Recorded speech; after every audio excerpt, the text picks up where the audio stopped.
Hi friends, അസ്സലാമു അലൈക്കും. ഈ കഴിഞ്ഞ ദിവസമാണ് മുംബൈയിലെ ഒരു കുടുംബത്തിലെ 4 പേർ ഭക്ഷ്യവിഷബാധയേറ്റ് മട്ടൻ പുലാവ് കഴിച്ചതിന് ശേഷം രാത്രി കിടക്കാൻ നേരം തണ്ണിമത്തൻ കഴിച്ചതുമായി ബന്ധപ്പെട്ട് മരണം സംഭവിച്ചിരുന്നു. ആ ഒരു വാർത്ത നിമിഷങ്ങൾ കൊണ്ട് തന്നെ സമൂഹ മാധ്യമങ്ങളിൽ വൈറലായിരുന്നു. കാരണം തണ്ണിമത്തൻ കഴിച്ചതുകൊണ്ട് അതിലുണ്ടായ ഭക്ഷ്യവിഷബാധയേറ്റാണ് മരണമെന്ന രീതിയിലാണ് സമൂഹ മാധ്യമങ്ങളെല്ലാം തന്നെ ആ വാർത്ത കൊടുത്തിരുന്നത്. അതുകൊണ്ട് തന്നെ രാജ്യത്തുള്ള തണ്ണിമത്തൻ്റെ കച്ചവടത്തെ കാര്യമായ രീതിയിൽ അത് ബാധിക്കുകയും ചെയ്തിരുന്നു. എന്നാൽ അവരുടെ പോസ്റ്റ്മോർട്ടം റിപ്പോർട്ട് ഇപ്പോൾ പുറത്തു വന്നിരിക്കുകയാണ്. ശരിക്കും പറഞ്ഞാൽ ഞെട്ടിച്ചു എന്ന് വേണമെങ്കിൽ നമുക്ക് പറയാൻ വേണ്ടി സാധിക്കും. മാരകമായ രാസവസ്തുക്കളോ വിഷമോ ഉള്ളിൽ ചെന്നാണ് മരണമുണ്ടായത് എന്ന രീതിയിലുള്ള പോസ്റ്റ്മോർട്ടം റിപ്പോർട്ടുകളാണ് ഇപ്പോൾ പുറത്തു വന്നിരിക്കുന്നത്. ആ ഒരു ദിവസം അദ്ദേഹത്തിൻ്റെ സുഹൃത്തുക്കളെ എല്ലാം വിളിച്ച് വലിയൊരു സൽക്കാരം അവിടെ നടത്തിയിരുന്നു. ആ സൽക്കാരത്തിൽ അവരുടെ കുടുംബത്തിൽപ്പെട്ട ആൾക്കാരും അതുപോലെ തന്നെ സഹോദരങ്ങളും അതുപോലെ തന്നെ മറ്റ് പ്രിയപ്പെട്ട ആൾക്കാരെല്ലാം പങ്കെടുത്തിരുന്നു. മട്ടൻ പുലാവായിരുന്നു അവിടെ വിളമ്പിയിരുന്നത്. എല്ലാവരും അത് സ്വാദിഷ്ടമായ ഭക്ഷണമായിരുന്നു. എല്ലാവരും നല്ല രീതിയിൽ അത് കഴിച്ച് അവിടെ നിന്ന് പിരിയുകയും ചെയ്തതാണ്. അതിനുശേഷം രാത്രി 2 മണിയോടുകൂടിയാണ് ഈ അബ്ദുള്ളയും അതുപോലെ തന്നെ അദ്ദേഹത്തിൻ്റെ ഭാര്യയായ നസ്രയും അതുപോലെ തന്നെ കുട്ടികളായ സൈനബയും ആയിഷയും അടങ്ങുന്ന 4 അംഗ കുടുംബം ഈ വത്തക്ക എന്ന് പറയുന്ന തണ്ണിമത്തൻ മുറിച്ച് കഴിച്ചതിന് ശേഷമാണ് ഉറങ്ങിയത്. ഏകദേശം പുലർച്ചയോടുകൂടി 5 മണിയോടുകൂടി അവർക്ക് വയറുവേദന അനുഭവപ്പെടുന്നു, ഛർദിൽ അനുഭവപ്പെടുന്നു. അതിനുശേഷം അവർ അടുത്തുള്ള ഒരു ക്ലിനിക്കിൽ അവർ ചികിത്സ തേടുകയാണ്. അതിനുശേഷം അവിടെ നിന്നും കാര്യമായ ഭേദമാകാതെ വന്നപ്പോൾ അടുത്തുള്ള വലിയ ഹോസ്പിറ്റലായ JJ ഹോസ്പിറ്റലിലേക്ക് അവരെ മാറ്റുകയും ചെയ്യുന്നു. അവിടെ നിന്നും നിമിഷങ്ങൾ കൊണ്ട് തന്നെ ആദ്യമായിട്ട് അബ്ദുള്ള മരണപ്പെടുന്നു. തൊട്ടു പിന്നാലെ ഭാര്യയും അതുപോലെ തന്നെ 2 മക്കളും മരണത്തിന് കീഴടങ്ങുന്നതാണ് നമ്മൾ കണ്ടത്. എന്നാൽ അവരുടെ ആന്തരിക അവയവങ്ങളെല്ലാം തന്നെ പച്ച നിറത്തിലാണ് ഇപ്പോൾ കാണപ്പെട്ടത്. ഭാര്യയുടെ ശരീരത്തിൽ നിന്ന് മോർഫിൻ എന്ന് പറയുന്ന വേദന സംഹാരിയുടെ അളവ് കണ്ടെത്തി എന്നുള്ള ഞെട്ടിക്കുന്ന ഒരു വാർത്തയാണ് ഇപ്പോൾ പുറത്തു വന്നിരിക്കുന്നത്.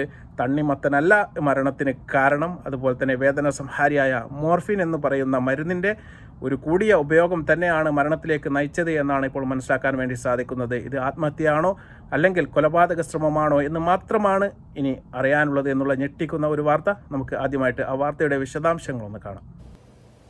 മുംബൈയിൽ തണ്ണിമത്തനും ഭക്ഷണവും കഴിച്ചതിന് പിന്നാലെയാണ് ഒരു കുടുംബത്തിലെ 4 പേർ മരിച്ചത്.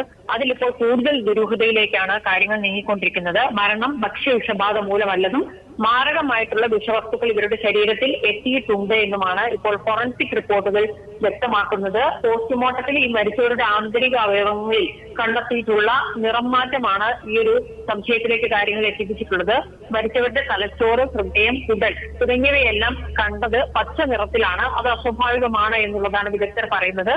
സാധാരണ ഭക്ഷ്യവിഷബാധയിൽ ഇത്തരത്തിലുള്ള ഒരു നിറംമാറ്റം ഉണ്ടാകാറില്ല. അമിതമായ അളവിൽ രാസവസ്തുക്കളോ വിഷമോ ശരീരത്തിൽ പ്രവേശിച്ചാൽ മാത്രമാണ് ഇത്തരത്തിലുള്ള ലക്ഷണങ്ങൾ ഉണ്ടാകാറുള്ളത് എന്നുള്ളതാണ് വിദഗ്ധർ ചൂണ്ടിക്കാണിക്കുന്നത്. ഈ സംഭവത്തിൽ മുംബൈ പോലീസും മഹാരാഷ്ട്ര ഭക്ഷ്യ സുരക്ഷാ വകുപ്പും ഇപ്പോൾ അന്വേഷണം ഊർജിതമാക്കിയിട്ടുണ്ട്. പോസ്റ്റ്മോർട്ടം റിപ്പോർട്ടിലെ കണ്ടെത്തലുകളുടെ അടിസ്ഥാനത്തിലാണ് ഇപ്പോൾ അന്വേഷണം കൂടുതൽ കൂടി വേഗത്തിലാക്കിയിരിക്കുന്നത്. ഇവരുടെ വീട്ടിൽ നിന്ന് ശേഖരിച്ചിട്ടുള്ള തണ്ണിമത്തൻ, ബിരിയാണി, വെള്ളം എന്നിവയുടെ സാമ്പിളുകളെല്ലാം തന്നെ രാസപരിശോധനയ്ക്കായി ഫോറൻസിക് സയൻസ് ലബോറട്ടറിയിലേക്ക് അയച്ചിട്ടുണ്ട്. ഇതിന്റെ അന്തിമ റിപ്പോർട്ട് കൂടി ലഭിച്ചാൽ മാത്രമാണ് മരണകാരണം സംബന്ധിച്ചിട്ടുള്ള ഒരു അന്തിമ നിഗമനത്തിലേക്ക് ഇപ്പോൾ അന്വേഷണ സംഘത്തിന് എത്താൻ കഴിയുകയുള്ളൂ. ഇതിനു പുറമെ ബോധപൂർവമായി കൊലപാതകമോ അല്ലെങ്കിൽ മറ്റ് നീക്കങ്ങളോ നടന്നിട്ടുണ്ടോ, അല്ലെങ്കിൽ സാമ്പത്തിക തർക്കങ്ങൾ ഈ കുടുംബത്തിനുണ്ടോ തുടങ്ങിയ കാര്യങ്ങളെല്ലാം തന്നെ പോലീസ് ഇപ്പോൾ അന്വേഷിക്കുന്നുണ്ട്. അപ്പോൾ ഏതായാലും ഈ വാർത്ത നിങ്ങൾ കണ്ടു കാണും. ഏതായാലും മട്ടൻ പുലാവോ അല്ലെങ്കിൽ തണ്ണിമത്തനോ അല്ല അവരുടെ ജീവൻ എടുത്തത് എന്നുള്ള ഞെട്ടിക്കുന്ന ഒരു വിവരം തന്നെയാണ് ഇപ്പോൾ പുറത്തു വരുന്നത്. ഈ വിവരത്തിൻ്റെ അടിസ്ഥാനത്തിൽ രാജ്യത്തുള്ള തണ്ണിമത്തൻ വിൽക്കുന്ന ആൾക്കാർക്ക് കുറച്ച് പറഞ്ഞാൽ ഒരു ആശ്വാസകരമായ വാർത്ത തന്നെയാണ്. ഈ വാർത്ത വന്നതിന് തൊട്ടു പിന്നാലെ തണ്ണിമത്തൻ്റെ വിതരണത്തിൽ വലിയ ഒരു കുറവ് തന്നെ നമ്മുടെ രാജ്യത്ത് അല്ലെങ്കിൽ നമ്മുടെ നാട്ടിലെല്ലാം തന്നെ സംഭവിച്ചിരുന്നു. ഏതായാലും ആ ഒരു ആകാംക്ഷ ഇപ്പോൾ നമ്മെ വിട്ട് മാറിയിരിക്കുകയാണ്. അവരുടെ ശരീരത്തിൽ ഏതായാലും വിഷാംശമായ മോർഫിൻ എന്ന് പറയുന്ന വേദന സംഹാരിയുടെ അളവ് കൂടുതലായി എത്തിയിട്ടുണ്ട്. അതുകൊണ്ട് തന്നെയാണ് ഭാര്യയുടെയും മക്കളുടെയും ഭർത്താവിൻ്റെയും എല്ലാം ആന്തരിക അവയവങ്ങൾ തീർച്ചയായും പച്ച കളറിലേക്ക് മാറിയിരിക്കുന്നു. അവർ അത് കഴിച്ച് മരിക്കാൻ വേണ്ടി ശ്രമിച്ചതാണോ അല്ലെങ്കിൽ സാമ്പത്തികപരമായ എന്തെങ്കിലും പ്രശ്നങ്ങൾ കൊണ്ട് അവരെ കൊല്ലാൻ വേണ്ടി ശ്രമിച്ചതാണോ എന്നുള്ളത് മാത്രമേ ഇനി കണ്ടെത്താൻ വേണ്ടി സാധ്യതയുള്ളൂ. ആ ഒരു കാര്യത്തിലേക്ക് പോലീസ് അവരുടെ എല്ലാ അന്വേഷണങ്ങളും ഇപ്പോൾ മുന്നോട്ട് കൊണ്ടുപോവുകയാണ്. വീട്ടിൽ നിന്നെടുത്ത വെള്ളത്തിലോ അവിടുന്ന് ശേഖരിച്ച ബിരിയാണിയിലോ അതുപോലെ തന്നെ തണ്ണിമത്തനിലോ യാതൊരുവിധ പ്രശ്നങ്ങളും കണ്ടെത്താൻ വേണ്ടി ഫോറൻസിക് ഡിപ്പാർട്ട്മെൻറ്റിനും അതുപോലെ തന്നെ അത് മറ്റു ബന്ധപ്പെട്ട എല്ലാ പരിശോധനകൾക്കും സാധിച്ചില്ല. ഏതായാലും ഈ ഒരു വിഷാംശം എങ്ങനെയാണ് അവരുടെ ശരീരത്തിലെത്തിയത് എന്ന് മാത്രമേ ഇനി കണ്ടെത്താനുള്ളൂ. തീർച്ചയായിട്ടും ഒരു കൊലപാതകത്തിലേക്ക് വിരൽ ചൂണ്ടുന്ന രീതിയിൽ തന്നെയാണ് ഈ 4 പേരുടെ മരണം ഇപ്പോൾ എത്തി നിൽക്കുന്നത്. ഭർത്താവായ അബ്ദുള്ള, അതുപോലെ തന്നെ ഭാര്യയായ നസ്രിയ, സൈനബ, അതുപോലെ തന്നെ ഏറ്റവും ചെറിയ മകളായ ആയിഷ എന്നിവർ ഏതായാലും ഈ ലോകത്തോട് ഇപ്പോൾ വിട പറഞ്ഞിരിക്കുകയാണ്. നല്ല ഒരു രീതിയിലുള്ള സാമ്പത്തികപരമായിട്ട് ഭദ്രതയൊക്കെയുള്ള ഒരു കുടുംബമായിരുന്നു ഇത്. കഴിഞ്ഞ ശനിയാഴ്ചയാണ് അവർ അവരുടെ വീട്ടിൽ ഒരു പാർട്ടി നടത്തിയത്.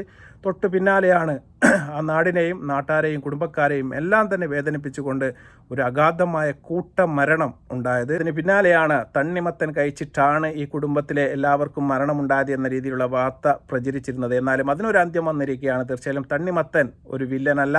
തീർച്ചയായിട്ടും മോർഫിൻ എന്ന് പറയുന്ന വേദന സംഹാരിയുടെ അളവ് അവരുടെ ശരീരത്തിൽ തീർച്ചയായിട്ടും കണ്ടെത്തിയിട്ടുണ്ട്. അതുമായി ബന്ധപ്പെട്ട് തീർച്ചയായിട്ടും ഇനി അന്വേഷണങ്ങൾ നടക്കേണ്ടതായിട്ടുണ്ട്. ഇത്തരത്തിൽപ്പെട്ട വേദന സംഹാരികൾ ഡോക്ടറുടെ പ്രിസ്ക്രിപ്ഷനോടല്ലാതെ യാതൊരു കാരണവശാലും കഴിക്കാൻ വേണ്ടി സാധിക്കുകയില്ല. അതുപോലെ തന്നെ നമുക്ക് വാങ്ങാനും കിട്ടുകയില്ല. എങ്ങനെയാണ് 4 പേരുടെയും ശരീരത്തിൽ ഇതെത്തിയത് എന്ന് തീർച്ചയായിട്ടും ഇനി വരുന്ന പരിശോധനയിലൂടെ മാത്രമേ കണ്ടെത്താൻ വേണ്ടി സാധിക്കുകയുള്ളൂ. കൂടുതൽ വിവരങ്ങൾ വരുന്ന മുറയ്ക്ക് നമുക്ക് മറ്റൊരു വീഡിയോ ആയിട്ട് കാണാം. നന്ദി, നമസ്കാരം.